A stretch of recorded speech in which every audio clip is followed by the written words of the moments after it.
Continuing my discussion of ellipses, I'd like to discuss a second method of construction that's a little bit simpler, or well, it's easier at least to get the materials for. Basically, what you'll need is an index card or something that you can just draw a few marks on, probably 3 marks. We'll label those A, B, and C, and a piece of paper. You can draw the piece. You can fold the piece of paper in half to get 2 nice perpendicular lines. What you want to do is label one of these lines A and one of these lines B, so that and then with the index card you'll basically take the index card, put the A dot somewhere along the A axis and the B dot somewhere along the B axis, and then make a mark wherever the C shows up. And if you do that, moving the index card around so that the A mark is there, the B mark is there, and the C mark is there, you get a little dot there, and eventually you'll form a set of dots that go all around like that. Now, I would like to demonstrate this on the computer, but I don't have any kind of software that lets me rotate an image of an index card. But I have sort of the next best thing. I've got Mathematica that lets me draw, or that lets me generate something. Here's a set of points that are 1, 3, and 5 away from each other, or 0, 3, and marked off it with spacing 0, 3, and 5. Now I've drawn these lines as carefully as straightly as I can, labeling this line A and this line B.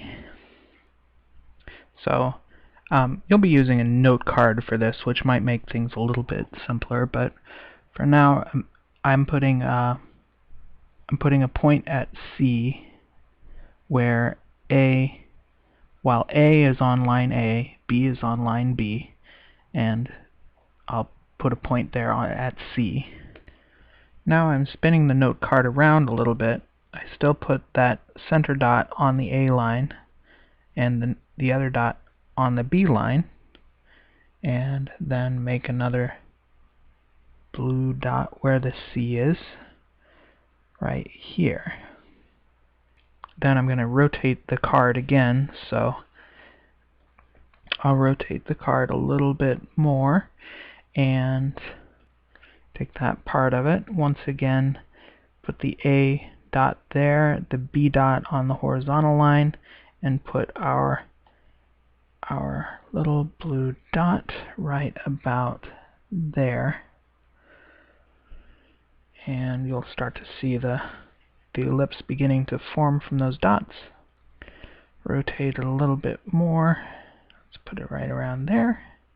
Of course, you'll have an index card, so you'll be using an index card, which I can't really simulate with this software, but it would make it easier to kind of do this. Anyway, let's get one more dot before I kind of guesstimate where the thing is. I'll get this dot that is straight up, so that, oops.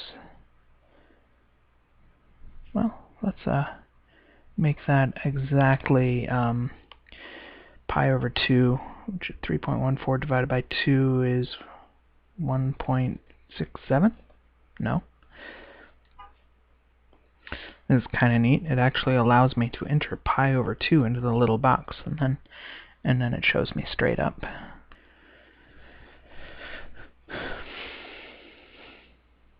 Or maybe this works. The software won't flip or won't rotate to an arbitrary degree, but I can get it to flip it completely vertically.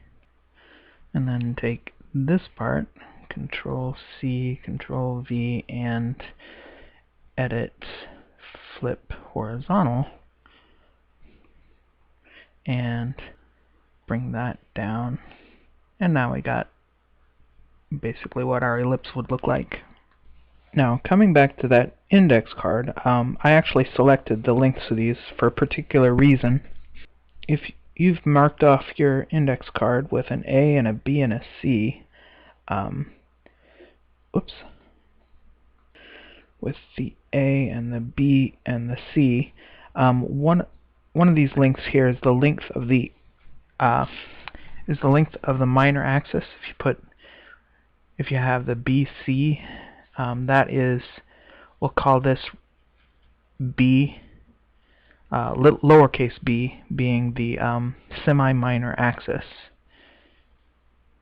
And then the length from A to C, we'll call that lowercase a, and A is this length. If you go from when we set it out there, went from A to C.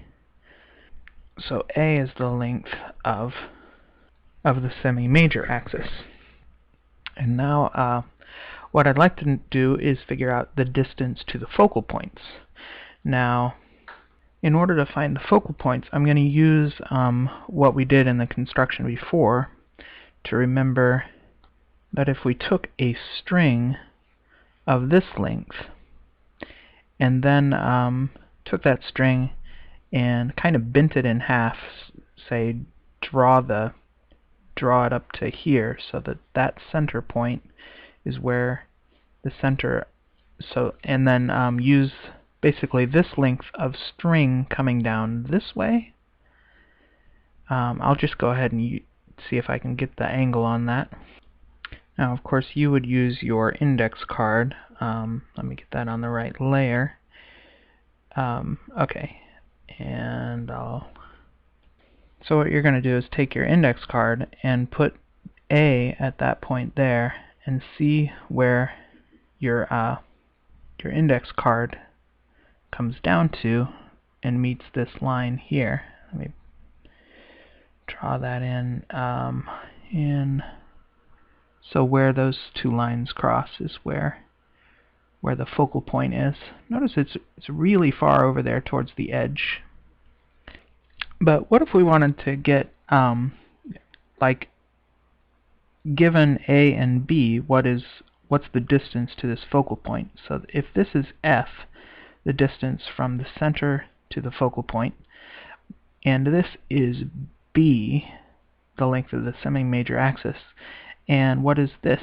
This is still the length of the major axis. This length A, and this length is also A from the edge to there. So the focal point, basically we can use the quadratic formula that b squared plus f squared equals a squared. So the focal length is going to be f equals the square root of a squared minus b squared. Now, my intention in making this was that this would come out to be a fairly simple number. So I picked this b to be, maybe I failed. Maybe I didn't do it quite right. I picked b to be 2 and a to be 5, meaning to get a 3, 4, 5 triangle in here. But I think I may have made the wrong choice, because this is not going to give me the 3, 4, 5 triangle. It's going to give me a 2 and a 5. So anyway, the focal length is going to be the square root of 5 squared minus 2 squared, which is square root of 25 minus 4, or square root of 21. So I screwed up on that. The square root of 21 is 4.58, which is about a little over 9/10 of the way over to the edge, which actually we can calculate the eccentricity. The eccentricity is going to be that f divided by a, so it's 4.58 divided by 5, which turns out to be an eccentricity of close to 0.92. So for this particular ellipse, the semi-major axis is 5 units. The semi-minor axis is 3 units. And the eccentricity is about 0.92, which is equal the focal length. The focal length is square root of a squared minus b squared is the square root of a squared minus b squared, and the eccentricity, or which made it square root of 21, which was 4.58. So I apologize. B in this case is not 3. It's 2 units. 2 units here. And if the goal of when I originally planned the video, I meant to do A should have been 5 units, B should have been 3 units, and then you would have had a card marked off with the A, B, C, A, B, C, so that this was 2 units between those two and 3 units between those two, and we would have gotten a much less eccentric ellipse, and the math would have come out a little bit easier at this point, mainly because 5 squared minus 3 squared is 25 minus 9, which is 16, and the square root of 16 is just 4 rather than crazy stuff like square root of 21. So in the next video I would like to talk about ellipses a little bit more in the context of Kepler's laws of motion.